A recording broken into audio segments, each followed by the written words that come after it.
Welcome to Controversial but True. This channel doesn't care about feelings. It only cares about truth. So we're talking today about marriage and dating. And what I'm about to say is going to shock a lot of people. You won't believe what you're hearing. So we're going to talk about 40 different things in women and men that you don't know are true. Meaning you probably think these things are the exact opposite. And so let's get started right away. Number one, a woman is not going to like a nice guy. And it's not that she doesn't like a nice guy. She wants a nice guy. The problem is she's not attracted to a nice guy. But it's coming from polarity. A woman is a certain polarity and a man is another polarity. Think magnets. Two opposites from magnets attract. And a woman is only going to be attracted to somebody stronger than her psychologically. When a man is psychologically stronger than a woman, then she will be attracted to him automatically. And the larger the polarity, the stronger the guy, the more universal he is. And the more feminine a woman is, the more universal she is. So if a woman, for example, is very, very feminine, she will likely be attracted to more men. Whereas a very masculine woman will only be attracted to even more masculine men than her. Meaning that if you are a masculine woman, you will only like a very few men in this world, basically. That's how it works. Modern dating teaches women to look for the wrong things. It teaches you to look for a nice guy, perhaps a successful guy. I mean, don't get me wrong, these things are important, but that's not what's going to keep a marriage together. What's going to keep a marriage together is actually polarity, which is something that nobody talks about almost on the internet. And the people who do talk about this, follow them, because those people are going to help you stay married, not just get married. And if you want to stay married, that means you've got a good connection, a good chemistry, and that will come only from polarity, which is what I'm going to talk about in this video and what I talk about in my book called How to Only Get Married Once. The polarity principle works like this. If, let's say, we take from 1 to 100, where 1 is very feminine and 100 is very masculine. For a marriage to work, the woman needs to be lower in polarity than the man. So if you have a woman who's, let's say, 49% feminine and the man is 51% feminine, that marriage might work. And the reason why is because there's a difference of 2. It's not that much. It's not that great of a connection, but there is a difference, meaning this woman is more feminine than this man. So if this man's 51% feminine and the woman is 49% feminine, the other way around. The idea is that there needs to be that the man is more masculine than the woman, and that will work. Now, the larger the difference, the bigger the gap between the man and the woman, the stronger the attraction. So if we find a woman who's 100% feminine and the man who's 0% feminine, that bond is so strong that you would never be able to break it. If those two people find each other, and they do, by the way, you have it many, many times, 100% masculine men do look for women that are very, very, very feminine. And actually that bond is so strong that there's nothing that can break it apart. The problem today is that women sometimes look for gentlemen.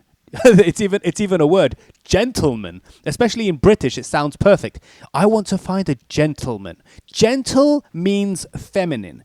Now, what that basically means is if you have a woman from, let's say, America or Middle Eastern, those are more masculine men. And then you take a man from, let's say, Britain or England, where are very feminine men, that type of marriage won't work. The reason why is because if the woman is more masculine than the man, then she will not be able to be attracted to him. So even though there's maybe money or other things that maybe pull her towards him, if they get married, they will end up divorced, and I promise you about that. And I know you might be thinking, who am I? Who's this guy that's speaking right now? Who is this? Why is he authority at all to talk about this? And my answer is, I've been married 3 times. I've been divorced twice, and now I'm on my third marriage, meaning I've made all of these mistakes before. I'm not here coming saying I'm better than you, I know more than you. It's the exact opposite. I fell in the trap of thinking that it doesn't matter who you marry, as long as they're good looking, then that will be fine. You can work everything else out. It's not true. I happened to marry two women that were more masculine than me, and what happened was, even though they liked certain character traits of mine, because I was a big gentleman, I was very giving and nice and caring, the problem is that's not what makes marriages work. What makes marriages work is polarity, and that's what I talk about in my book. And that's just one of the things that I learned from my mistakes, and others, by the way. I've examined hundreds of marriages. I've looked at tons and tons of dating. I've watched footage of dating, and I now know exactly what makes marriages and dating relationships work.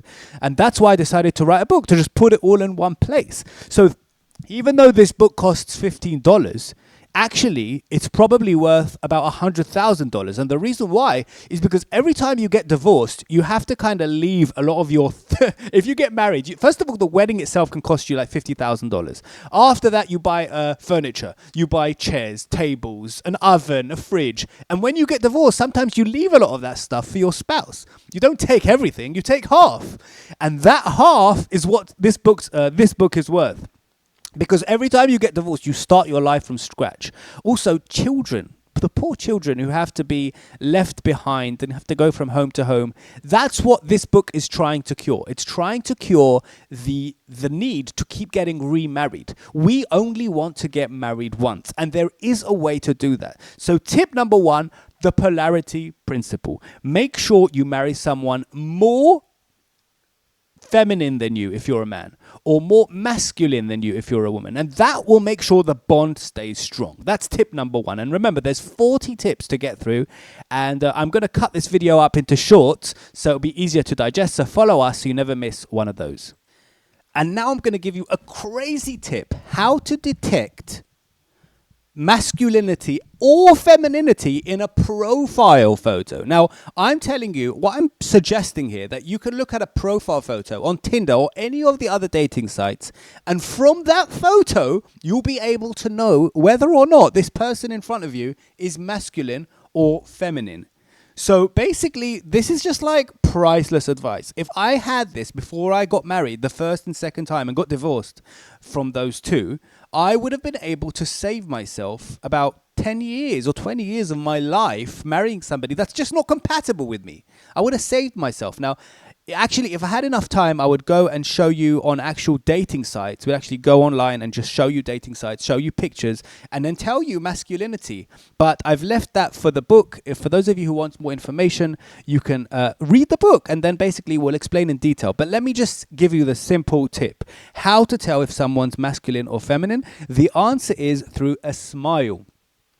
When a person points a camera at themselves, you take a phone, you point it at yourself. The face you make will determine how masculine or feminine you are. So, for example, if I take a phone right now, and this is going to be my profile photo. If I go like this, that means I am feminine. Why? Because only feminine. The feminine trait makes you smile when you receive attention. The more you smile, the more feminine you are. The less you smile, the more masculine you are. Now, I know this is controversial, but it's true. And that's the name of this channel, controversial but true. And I know that it's going to be hard for you to believe me about this, but try it yourself. Look at the people who have been divorced. Look at their photos. Go do your research yourself. I've done all this research. I have checked, and I've made sure that what I'm telling you is true. Every person that in your life who got divorced, look at their photos. The man smiles more than the woman. Check it out for yourself. And in the comment section, I have no problem someone tell me, listen, there's this couple that got divorced last week. The man wasn't smiling at all. The woman had a smile like this, and they got divorced. I would love to hear that from someone. So far, nobody. And even if they do, the reason for divorce could be other things, which we're going to get into as well. So let's move on to the next point of how to only get married once, with controversial facts but true. So we said already that a man should not be smiling in a photo. The less a man smiles in a photo, the more masculine he is. And let me just show you, let me just stop talking for a second and just like show you how that would look in real life. So here I'm about to take a photo of myself. I'll hold my phone here and watch the feeling you get from this photo. Can you see how masculine that is? I actually wrote a book. Let me just bring it for a second. It's actually another book in the same series. It's called The Signs of Marriage Material, How to Only Get Married Once. So also it's another book that also could help you if you want actual images. Let me show you this page. You see this page here? You see over here you have a guy who's smiling. And over here, you have a guy who's not smiling. Who's more masculine and who's more feminine? Is there anyone in the world who would say that this guy here is more masculine than this guy here? No, obviously this guy is more masculine because he's not smiling in photos. So you guys can also see for yourself that the facts show you could just see it. I don't have to say these things. I know it's controversial. I get it that the world wants you to think that smiling means nothing or it means that you're freaking happy. I know the world wants you to think that, but that's not going to work for you. If you carry on thinking that smiling means nothing or means you're happy, then you're never going to be able to dissect human character traits when you see them in front of you. Right, let's move on to the next point. And just one last point about smiling. If a person is laughing, that doesn't count. That doesn't mean he's smiling. So if I find for you in this book right now a photo of somebody who's smiling, laughing, that does not mean that he is a feminine. Let me just try and find somebody. Here, see this guy here? I don't know if you can see that so clearly. But if you look here, you can see this guy's laughing. That does not mean that he's feminine. It means that he's laughing. And if a person's laughing, that doesn't count as a smile.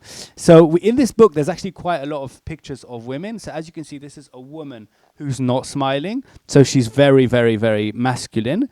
And this woman is smiling a lot with both top and bottom teeth. So she's ultra feminine. This is the one you want to go for, not this one. This one is going to be a problem. Even though she might look a bit sexier, forgive my French, but that doesn't mean that she's a better wife or better marriage material. Let's move on to the next point, the beard barometer. And that's going to be in the book that I'm talking about right here. The beard barometer is basically stubble. We're talking here about men now. What to look for if you're a woman and you're looking for a marriage partner. Should you go for a guy who has a beard? And the answer is yes, but not too much and not completely shaven. Rather the small stubble, like mine. Oh, I might be a good catch for you, actually. I'm joking. I'm already married. So basically, the stubble tells you that this person has gone from the stage of being a child and has now moved on to become an adult. So they're no longer looking for attention. They're no longer a baby. A person who's shaving all the time is very immature, is still living in that state of give me, give me, give me.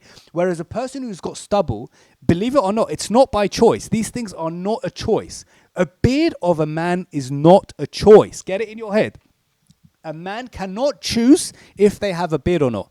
A person has a beard when they become a man, meaning it's a side effect of growing up. When a man grows up, they have a beard and they cannot remove it. These things are psychological. It's all automatic. People do not control the way they look. Their look shows who they are. It shows you, it's a reflection of what's going on inside you. So if you look for a profile photo with a guy who has a beard, a little bit stubble, that means you can already check the second box. Number one, is he not smiling? That's good. Number two, does he have a little bit of stubble? Great. Those are two signs. If he's not smiling, he's not chasing honor. That means he's masculine. If his beard is very short, that means he is already masculine and he's already grown up to be more of a man and not a child. That's checkbox number two. And so far, you're on your way to only get married once. So thankfully, I'm giving some of the tips in the book. Of course, I can't go into detail, but definitely if you like what you're hearing, there's another 35 more tips that I can't share just because there's lack of time in the book, which will go into detail about all of this. Okay, let's move on to tip number 6. Let me just find it here in my notes. Let me just pause this. You don't have to wait. The voice of a person can reveal what's going on inside for them. So, for example, when I was about 25 and I first got married, I was very feminine. And British men in general are feminine. My voice was different from this. Today I have a deep, grounded voice which comes from my belly area, and it comes up and it's soothing. But when I was 25 or 22 and I first got married the first time, my voice was something like this. You wouldn't be able to tell. I'm actually doing an impersonation of myself. It's quite funny, to be honest. My voice was a little bit higher, and it was coming from this honor-seeking place. You can kind of feel the annoyance when you hear my voice. You have to kind of be sensitive to how annoying a man who speaks like that is, and that way you will stop yourself from dating these kind of men, because these men are so childish. When I was first married, I was so childish that I didn't even pay the bills sometimes. Like, what? So just be careful when marrying a person. If you're a woman, you don't want to marry a man who's got a high-pitched voice. You want a man who's grounded and got a deep voice. And the same applies for women. A woman should have a high-pitched voice. If you hear a woman with a husky voice, you've got to be careful, because that means that you are likely to be marrying a woman who's actually manly. So it basically goes both ways. Everything I say about men, the opposite applies to women. Now, point number 7, the people pleaser is a man with no backbone. You've got to spot out the people pleasers. They will do everything you say. They will never have an opinion. They will never argue about anything. So the way you test these men, by the way, is by basically challenging them a little bit. When you challenge them, their true colors come out. And if they agree with everything you say, everything you challenge, then that means they are people pleasers, and you need to stay away from them, because you're never going to be able to judge if they are actually a good person. A good person is somebody who can stand their ground, but at the same time, they can also challenge you. So they can stand their ground, but also agree with you. Sorry. If they can agree with you, but stand their ground, that means their agreement is a genuine agreement. The quote goes like this: if a man can't say no, then his yes is not a real yes. And if a man can't say no to giving, then his giving is not real giving. He's only giving because he's pleasing. And that's not real. That's not genuine. That's not kindness. You need a person who can say no, but chooses to say yes. That's going to be a choice of marriage partner, which will give you a lot of actual feeling of honor. Now we'll move on to the next point, point number 7. Spotting the people pleaser. We said that. Number 8, the disproportionate reaction. Okay.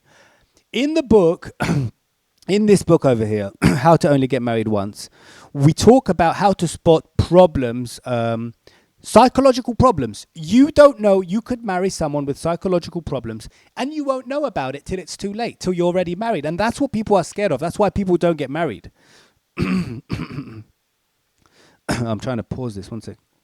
The way to spot problems, psychological problems, in a man or a woman is very simple. I have a formula, a simple formula. You don't have to take them to a psychologist. You don't have to take them to a psychiatrist, not to a healer, energy healer. You don't have to do any of that. I'm about to show you how you can figure out if a person has mental issues without even taking them to a professional. Are you ready for this? Let's go. The way to tell if someone is not normal is by seeing if they act disproportionately to what's happening in front of them. Even once in your dating, if ever a person acts disproportionately to what's happening in front of them, that's a red flag, and you need to abandon that dating. As hard as it is, even you're fully in love with them, you so happy you finally found someone that you're going to marry. If you see one time even, that they act more than they're supposed to. Let me give you a quick example. Let's say, for example, if they get angry over an issue that is just irrelevant. Why are you getting angry because you were served the wrong meal? Or if they're like feeling abandoned when you're late to a date. Why did you abandon me? Why did you leave me here stranded for 5 minutes? If they're going crazy about that, you could rest assured they have some sort of mental issue that will come out later. You don't know it now because now it's really small. It's just coming late. But later on, when you take a phone call to your mother in the middle of a meal, or I don't know, if you ever make a phone call to anyone, they might feel abandoned. And that means that this person has overreaction problems. It means they need some mental help. I don't recommend marrying that kind of person. Let's move on to the next one. Tip number 9, the parent test. His family or her family is your future. The way a person behaves to their parents is basically how they're going to treat you long term. And the way this works, the formula works because people treat their parents, they're very comfortable with their parents. They'll treat them naturally, how they really are naturally. So if a woman honors her mother and they have a great relationship, you can rest assured she will have a good relationship with you, because once she gets comfortable with you, once she feels like she knows you, she's comfortable, she will treat you exactly the same way she treats her parents, because with her parents she's fully comfortable, and now that with you she's fully comfortable, you can expect the same treatment. So if you see a woman hitting her parents, shouting at her parents, she doesn't speak to her parents, rest assured that's what's going to happen to you once you get into that comfort level with this woman or man. So both parents apply. Don't let it be just one parent. Make sure that they honor both parents, and that's going to be a sign that you should then pursue this person. Don't let it just blow off. Don't listen to the excuses. Oh, I don't get along with my mother because she's difficult, because she's this. That doesn't make any difference.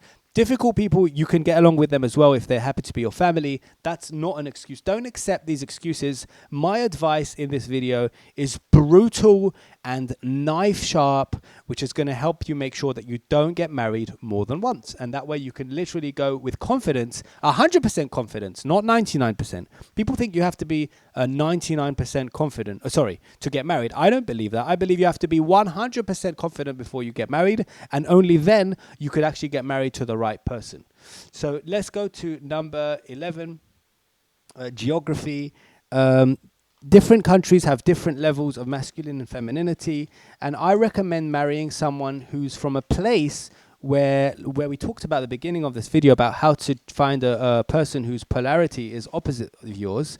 Certain countries have more masculine, and in my book I'm going to detail which areas of the world have the most masculine and the most feminine people.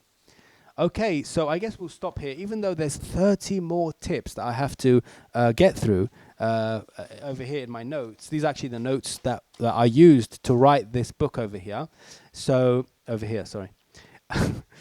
Basically, I guess in the next video, so give this video a like, subscribe, give me the motivation to make the next one. It's going to be the next 10 tips, and that way you'll be on your way to only get married once. So thank you for joining us on Controversial But True. See you in the next video.